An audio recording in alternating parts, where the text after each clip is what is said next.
In the beginning of the Bhagavad Gita, Krishna, or God, gives Arjuna, who represents humankind, the basic understanding of what is needed to break free from all sufferings, to obtain ultimate fulfillment.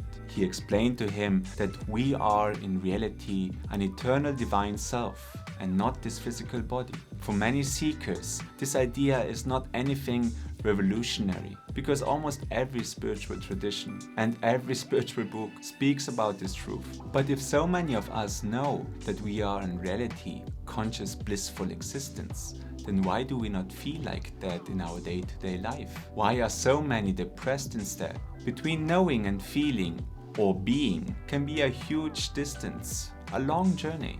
My spiritual master always says that it is the journey from the head to the heart. Only 40 centimeters, but still a very long way. For those who started the journey, they know what I talk about. In fact, Krishna says in the 2nd chapter, after explaining the nature of the self, that the self is a mystery and a wonder. He says, one person sees the self as a mystery, likewise another one speaks of it as a mystery. Still another one hears of it as a mystery. But even after hearing of it, no one truly understands it. To understand the spiritual self is of course a big endeavor. To get to that realization, it is necessary to transcend the material reality. And to transcend the material reality, we need to know its consistence and functioning. Like when we want to fix a car, we need to understand what and how to fix, so that the vehicle can be used to drive us to the destination we desire. Krishna is doing an amazing job in giving us this understanding. When we think about the material reality, we mostly relate it to the things we can perceive through our senses. This was explained already in another video. I put the video up here in the card so you can watch it. In that video were mentioned 8 elements in relation to the material world. In chapter 13 of the Bhagavad Gita, Krishna now expands further on the composition of the material nature and mentions now 24 parts of the material reality. And this should help us to analyze and understand it even better.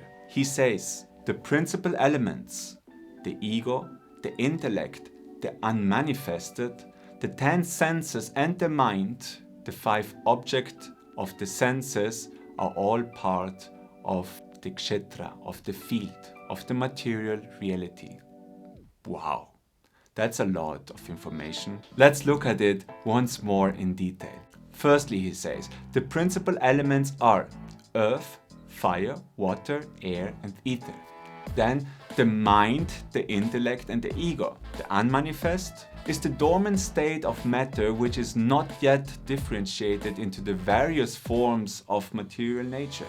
Basically, the potential of material creation. 10 senses, the jnana indriyas, which are the 5 modes of perception. Sight, hearing, touching, tasting and smell. And the karma indriyas, which are the 5 organs of action. The hands, the feet, the voice, the anus and the genitals. 5 objects of the senses are form or color, sound, touch, sensation, flavor and aroma. These are the 24 main principles of which the material reality is made of. Now that we know the composition of the material reality to such an extent, we can analyze our life much deeper. Which means that we analyze how these principles function. What are the modes of this material nature? And how do they influence our life? And even more important, how can we influence them consciously so that our life becomes better and better? That is explained in another video. So stay tuned, subscribe, share and like. Jai Gurudev.